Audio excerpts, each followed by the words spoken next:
اسی آیت کریمہ میں حاضرین مکرم ایک اور خاص بات جس کی طرف متوجہ کرنا چاہ رہا وہ یہ کہ جب باری تعالیٰ نے یہ فرما دیا کہ محمد صلی اللہ علیہ وسلم تمہارے مردوں میں سے کسی جوان مرد کے باپ نہیں ہے، تو پھر سوال پیدا ہوا کہ وہ کیا ہے؟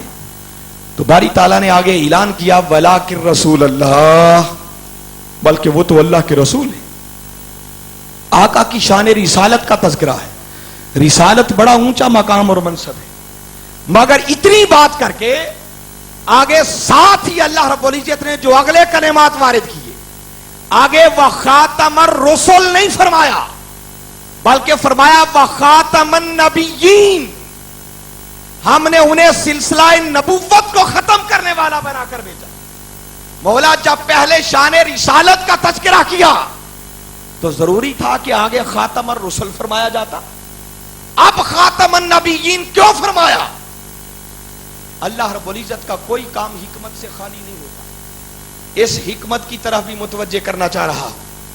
حاضرین مکرم، اس بات کو سمجھنے کے لیے آپ کو نبی اور رسول اس کے بنیادی فرق کو سمجھنا ہوگا۔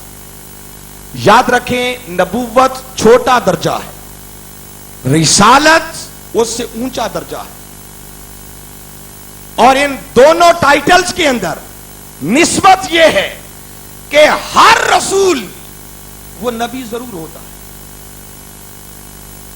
اگلی حکمت کو سمجھنا ہے تو اس بات کو اپنے ذہنوں میں بٹھائیں، ہر رسول نبی ضرور ہوتا ہے، مگر ہر نبی وہ رسول نہیں ہوتا۔ آپ کے لیے سادہ بات ایک بتاتا ہوں، دیکھیے، جیسے کوئی شخص ہو، اس نے ایم اے کیا ہو، ماسٹر کی ڈگری ہو، تو ماسٹر کی ڈگری کا حامل ہونا خود اس بات کی دلیل ہے کہ اس نے بی اے بھی کیا ہوا، بی اے ہے تو تبھی تو اس کو ایم اے کی ڈگری ملی ہے، تو ہر ایم اے پاس وہ بی اے ضرور ہوگا، مگر ہر وہ شخص جس نے بی اے کیا ہو ضروری نہیں ہے کہ اس نے ایم اے بھی کیا ہو، وہ ایم اے ہو بھی سکتا ہے اور نہیں بھی ہو سکتا۔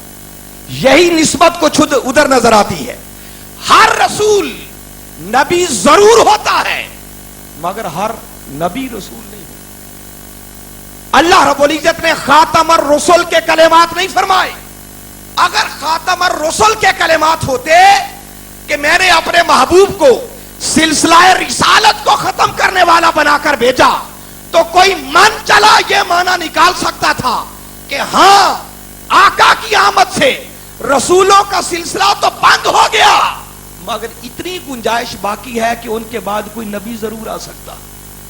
اللہ رب العزت نے خاتم النبیین کے کلمات وارد فرما کر اس بات کا اعلان کر دیا کہ لوگوں، میں نے اپنے محبوب کو مبعوث فرما کر ہمیشہ ہمیشہ کے لیے نبوت کا دروازہ بند کر دیا، جس کا معنی یہ ہے کہ جب نبی کوئی نہیں آ سکتا تو کسی رسول کے پیدا ہونے کی گنجائش باقی نہیں ہے۔ گویا ان کلمات کے ذریعے نبوت اور رسالت دونوں کے بند کیے جانے کا اعلان کرنا پڑتا، کوئی گنجائش پیچھے باقی نہ رہے۔ مگر انہی کلمات کے اندر ایک ایمان افروز نکتہ اور نکتہ محبت وہ بتانا چاہ رہا ہوں جو 1400 سال کی تاریخ کے اندر کسی مفسر نے بیان نہیں کیا۔ اس صدی کے مجدد پروفیسر ڈاکٹر محمد طاہر القادری نے اس پر روشنی ڈالی، اور وہ بڑا ایمان افروز نکتہ ہے۔ آپ نے فرمایا کہ باری تعالیٰ نے یہ جو فرمایا وَخَاتَمَ النَّبِيِّينَ کہ لوگوں، میں نے اپنے محبوب کو سلسلہ نبوت کو ختم کرنے والا بنا کر بھیجا، تو اس سے آقا کی ایک اور شان بھی سامنے آتی، وہ کیا؟ اس کو سمجھنے کے لیے نبی کی ایک تعریف سن لیں۔ کوئی جاننا چاہے کہ نبی کون ہوتا ہے؟ نبی وہ ہوتا ہے جس سے خدا کلام کرتا ہے۔ انسانوں میں سے خدا جس سے کلام کر لے وہ انسانوں میں سے نکل کر نبوت کے مقام پر فائز ہو جاتا ہے۔ اب وہ براہ راست وحی بھیج کر کلام کر لے، جبریل کے ذریعے وحی بھیج کر کلام کر لے، کسی کو طور پر بلا کر اسے ہم کلامی کا شرف عطا کر دے، یا او ادنا کی بلندیوں پر بٹھا کر بغیر کسی حجاب اور پردے کے کسی سے کلام کر لے، بس جیسے اللہ نے کلام کر لیا سمجھو وہ نبی بن گیا۔ اور جب ختم نبوت کا تاج آقا کے ماتھے پر سجا دیا، اس کا معنی یہ ہے کہ باری تعالیٰ یہ فرما رہے ہیں کہ پیارے آپ کی آمد سے پہلے ہم نے بہت ساروں سے کلام کیا، کم و بیش 1,24,000 انبیاء کرام سے ہم کلام ہوتے رہے۔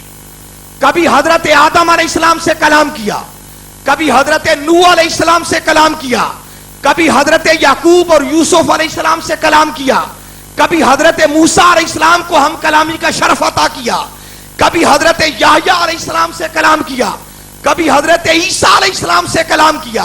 فرمایا پیارے ہم بہت ساروں سے کلام کرتے رہے، مگر تیری آمد کی دیر تھی، تجھ سے ہم کلام ہونے کی دیر تھی کہ تجھ سے کلام کرنے میں وہ مزہ آیا، وہ سرور ملا، وہ کیف ملا کہ پیارے تجھ سے کلام کر۔ آئندہ کے لیے ہم نے ہر کسی سے کلام کرنا چھوڑ دیا۔ پیارے اب تیرے بعد کسی اور سے کلام کرنے کو دل ہی نہیں چاہتا ہے، یہ گنجائش ہی باقی نہیں رہی کہ کسی اور سے بھی کلام کیا جائے۔ بس تیرے ساتھ ہم کلام ہونے کی دیر تھی کہ آئندہ کے لیے ہم نے اس ہم کلامی کا دروازہ بند کر دیا۔ یہ شان بھی کائنات میں ملی تو صرف اور صرف محمد مصطفیٰ صلی اللہ علیہ وسلم کو۔ اسی طرح حاضرین مکرم، چونکہ پہلا حصہ قرآن کی روشنی میں ہم بات کر رہے ہیں، میں چند اور مقامات قرآن پاک کے بتانا چاہ رہا ہوں جہاں اللہ رب العزت نے اپنے محبوب کی اسی شان ختم نبوت کی طرح متوجہ کیا۔ سورہ بقرہ اور اس کا بالکل آغاز، باری تعالیٰ نے آغاز میں اس بات کو بیان کر دیا اور اس کا اظہار کر دیا۔ فرمایا الف لام میم ذالک الکتاب لا ریب فیہ ھدی للمتقین۔ فرمایا یہ قرآن وہ عظیم کتاب ہے جس میں کسی شک کی گنجائش نہیں، اور آگے فرمایا یہ ہدایت ہے متقیوں کے لیے۔ اب قرآن آگے یہ بتا رہا ہے کہ متقی کون ہوتے ہیں۔ یہ بات ذہن نشین کر لیں کہ اب قیامت تک ہدایت کی کتاب اگر کوئی ہے تو وہ قرآن ہے، اسی کو باقی رہنا ہے۔ قرآن اب یہ بتا رہا ہے کہ سنو اب قیامت تک تقوی کے حصول کے لیے بنیادی شرائط کیا ہے، اب متقی کون کہلائے گا۔ اللہ رب العزت نے 6 صفات کو بیان کیا ہے، مگر مجھے چوتھی بات تک آپ کو لانا ہے جو آقا کی شان ختم نبوت پر دلالت کر رہی ہے۔ پہلی 3 باتیں صرف کن دیتا ہوں۔ باری تعالیٰ نے فرمایا جاننا چاہتے ہو متقی کون، فرمایا الذین یؤمنون بالغیب، متقی وہ ہیں جو غیب پر ایمان لاتے ہیں۔ وَيُقِيمُونَ الصَّلَاةَ، متقی وہ ہیں جو نماز قائم کرتے ہیں۔ پھر فرمایا وَمِمَّا رَزَقْنَاهُمْ يُنْفِقُونَ، متقی وہ ہیں جو ہمارے دیے ہوئے رزق میں سے خرچ کرتے ہیں۔ یہ 3 باتیں فرما کر اگر چوتھی بات سنو جو قرآن قیامت تک کے لیے متقین کے لیے شرط کے طور پر بیان کر رہا ہے کہ یہ کنڈیشن پائی جائے گی تو کوئی متقی بن سکے گا، وہ کیا؟ فرمایا والذین یؤمنون بما انزل الیک، فرمایا پیارے اب متقی وہ ہوں گے جو اس پر ایمان لائیں جو ہم نے آپ کی طرف نازل کیا، ایک بات، اور ساتھ فرمایا وما انزل من قبلک، اور اس پر بھی ایمان لائیں جو ہم نے آپ سے پہلے نازل کیا۔ حاضرین مکرم سوچنے کی بات ہے، اگر میرے آقا کے بعد بھی کسی نبی نے آنا ہوتا، کوئی اور وحی نازل ہونا ہوتی، تو ضروری تھا کہ قرآن اس کا بھی ذکر کرتا کہ اب قیامت تک کے لیے متقی بننے کے لیے ضروری ہوگا کہ اس پر بھی ایمان لایا جائے جو ہم اپنے محبوب کے بعد نازل کریں۔ اس بات کا ذکر نہ کرنا اس بات پر دلالت کر رہا ہے کہ اللہ رب العزت نے اپنے محبوب کو بھیج کر ہمیشہ ہمیشہ کے لیے وحی کا دروازہ بند کر دیا، نبیوں کی آمد کے سلسلے کو بند کر دیا، اور ختم نبوت کا صحرا اپنے محبوب محمد مصطفیٰ صلی اللہ علیہ وسلم کی پیشانی پر سجایا۔ یہی بات سورہ النساء، قرآن پاک کی 4 سورت اور اس کی آیت نمبر 136، اس میں بھی باری تعالیٰ نے یہی بات کی۔ ایک ہی آیت میں آپ دیکھیے، غور کریں باری تعالیٰ نے کس انداز میں بات کی۔ فرمایا یا ایھا الذین آمنوا، اے ایمان والو، ایمان والوں کو حکم دیا جا رہا ہے، اور قیامت تک کے لیے یہ حکم باقی ہے.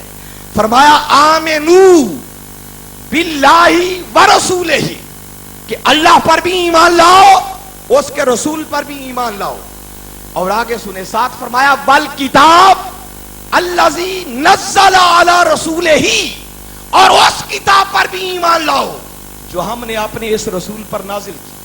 اب رسول پر نازل ہونے والی کتاب پر ایمان کی بات، اور ساتھ فرمایا والکتاب الذی انزل من قبل، اور ان کتابوں پر بھی ایمان لاؤ جو اس رسول سے پہلے نازل کی. آگے مضمون ختم کر دیا، آگے کوئی بات نہیں کی کہ اس پر بھی ایمان لانا جو اس نبی کے بعد نازل ہوگا.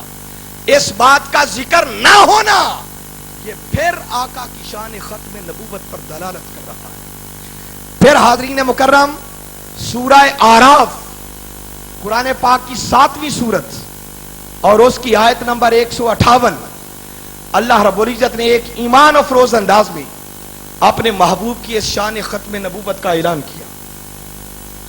یہاں باری تعالیٰ نے لفظ کل سے آغاز کیا.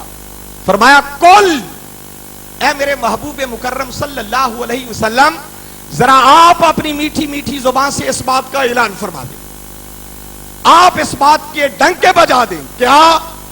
یا ایھا الناس، پیارے یوں اعلان کرو، اے انسانوں، انی رسول اللہ الیکم جمیعا، سن لو کہ میں تم سب کی طرف اللہ کا رسول بن کر آیا.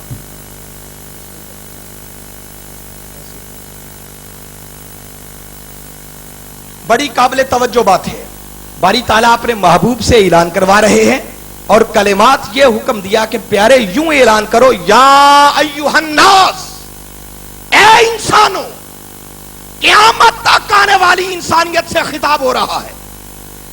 دیگر انبیاء کرام بھی آتے رہے، وہ نبی بھی اپنی نبوتوں کا اعلان کرتے رہے، مگر یاد رکھیں ہر نبی جو آتا رہا وہ کسی ایک طبقے کے لیے، کسی گروہ کے لیے، کسی قوم کے لیے رسول بن کر آتا رہا.